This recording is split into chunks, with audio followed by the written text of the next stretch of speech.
नमस्कार। मैं वीरेंद्र कुमार अधिवक्ता सभी दर्शकों श्रोताओं को मेरा प्यार भरा नमस्कार, सत श्री अकाल, जोहार। और आप सभी दर्शकों श्रोताओं को मेरा चैनल रियल नॉलेज पर स्वागत है। और आज मैं पुनः पूर्व की भांति आप लोगों के समक्ष एक संक्षिप्त चर्चा लेकर आया हूं। और आज का चर्चा का विषय है धर्म, अर्थात धर्म क्या है। तो आइए हम इस विषय पर चर्चा करते हैं। तो मैं आपको यह बताना चाहूँगा कि धर्म मनुष्य द्वारा रचित गढ़ित एक शब्द है और शब्द मनुष्य के मुख से उद्धृत एक ध्वनि समुच्चय होता है। और धर्म शब्द भी एक ध्वनि समुच्चय है जो मनुष्य के मुख से उद्धृत है। और इस ध्वनि समुच्चय का एक रचित शब्द धर्म है। और जैसा कि हम जानते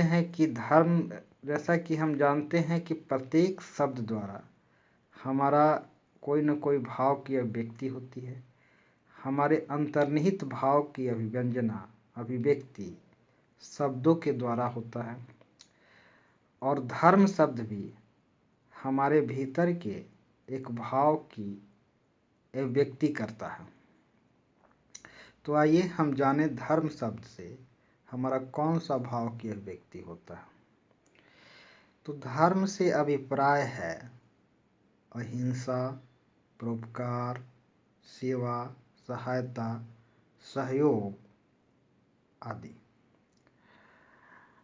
और मैं इस विषय का एक गहन और सूक्ष्म अध्ययन आप लोगों के समक्ष प्रस्तुत करूंगा।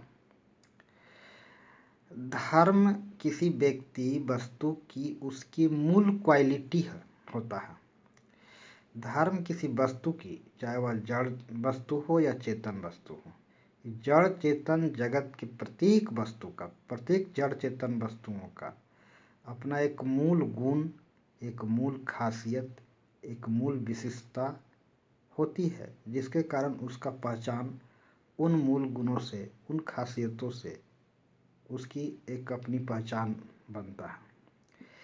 तो इस ब्रह्मांड में प्रत्येक कण की अपनी कुछ खासियत होती है, कुछ विशिष्टता होता है, कुछ मूल गुण धर्म होते हैं उसके।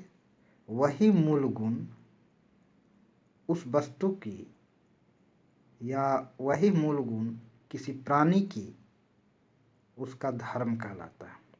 तो आइए हम उदाहरण के तौर पर सबसे पहले हम जड़ जगत के एक वस्तु को लेते हैं।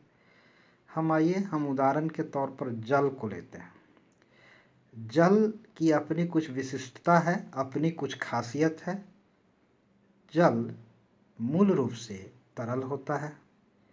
जल विशुद्ध रूप में स्वादहीन होता है और रंगहीन होता है। जल की अपनी विशिष्टता है शीतलता।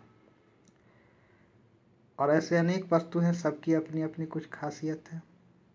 जैसे फूल की अपनी एक विशिष्टता होती है सुंदरता, क्योंकि फूल के पंखुड़ियों का रंग विचित्र विभिन्न प्रकार के होता है, जो अपने आप में एक सुंदरता का मिसाल होता है, जो सुंदरता को बिखेरता है।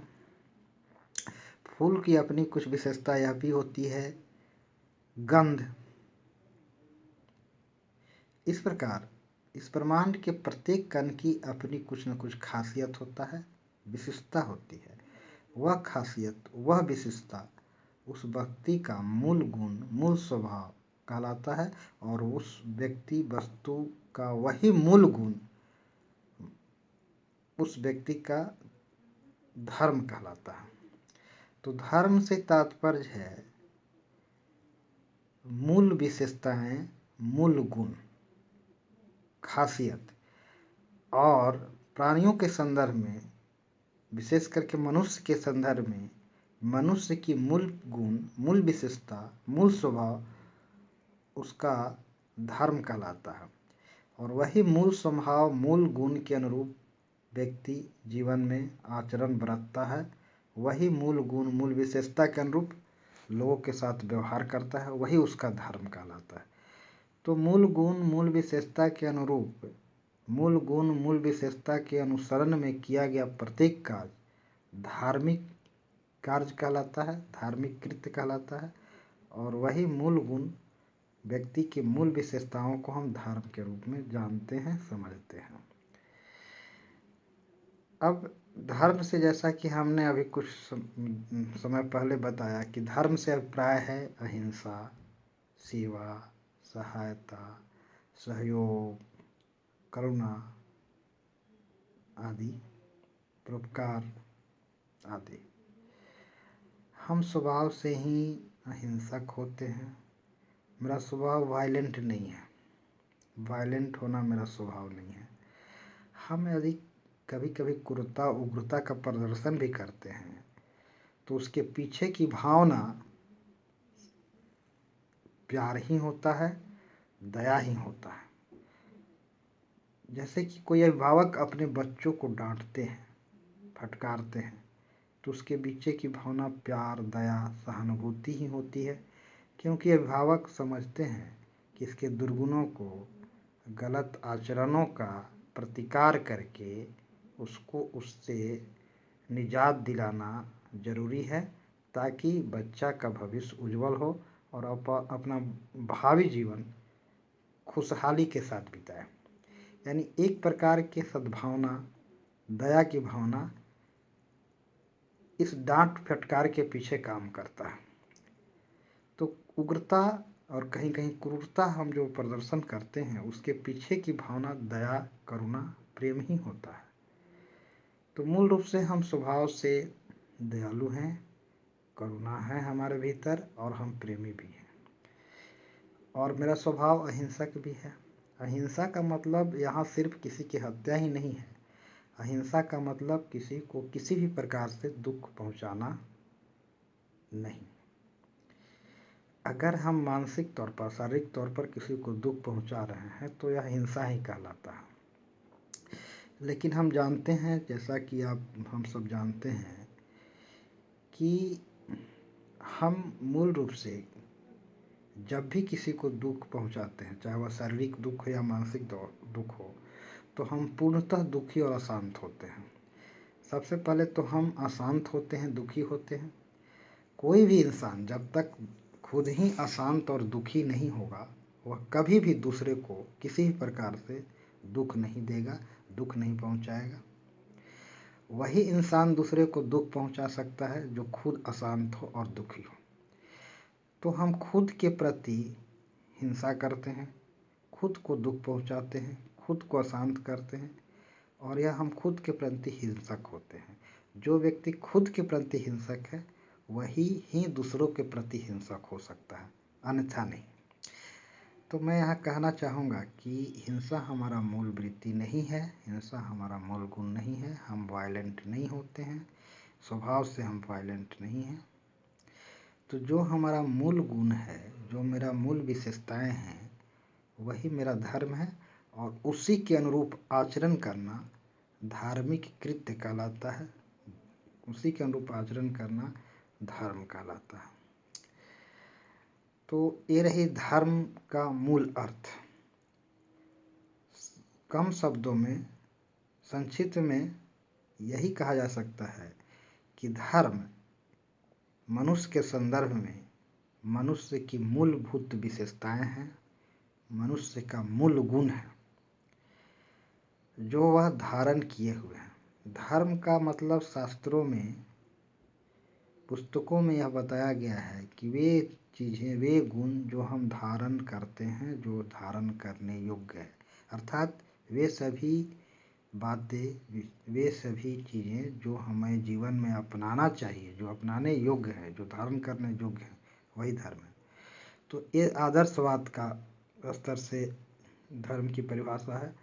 लेकिन हम यथार्थवाद पर ज़्यादा जोर देना चाहिए। यथार्थवाद और आदर्शवाद में कोई कुछ अंतर नहीं होता है। जो वास्तविक धरातल पर है वही यथार्थ है। धर्म का मतलब है जो हम धारण किए हुए हैं, जो हमारी मूल विशेषताएं हैं, जो हमारे मूल गुण हैं, वही धर्म है, और उसके अनुरूप आचरण करना धर्म कहलाता है। तो धर्म हमारा मूल गुण है, मूल विशेषताएं हैं, उसी को धर्म कहते हैं।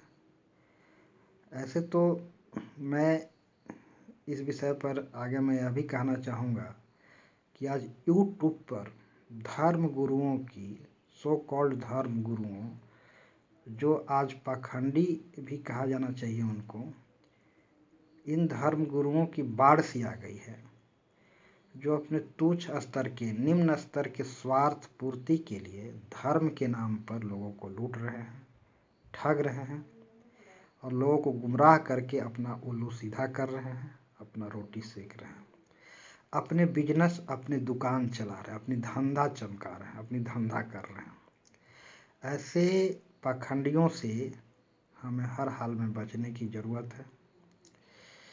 वे लोगों को वास्तविकता से परिचित नहीं कराना चाहते।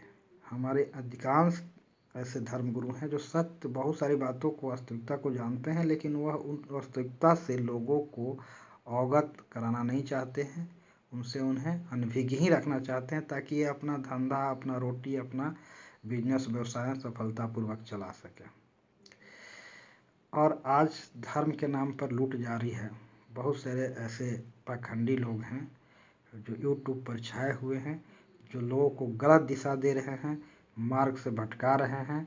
उनका मंशा अपना तुच्छ स्तर के स्वार्थ पूर्ति करना ही है।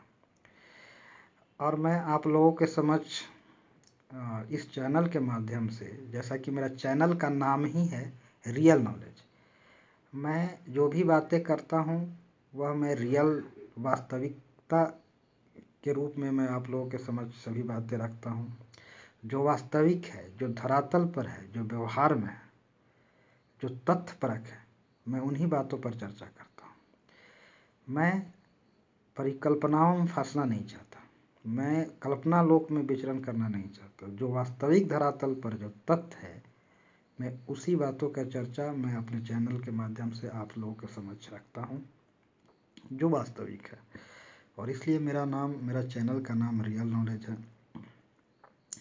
और मैं आप लोगों को समझ यह भी बता देना चाहता हूँ कि हम सभी को इन पाखंडी धर्म गुरुओं से हर हाल में बचने की ज़रूरत है, जो अंधविश्वास के माया जाल फैला रहे हैं अपने तुच्छ स्तर के स्वार्थ की पूर्ति के लिए।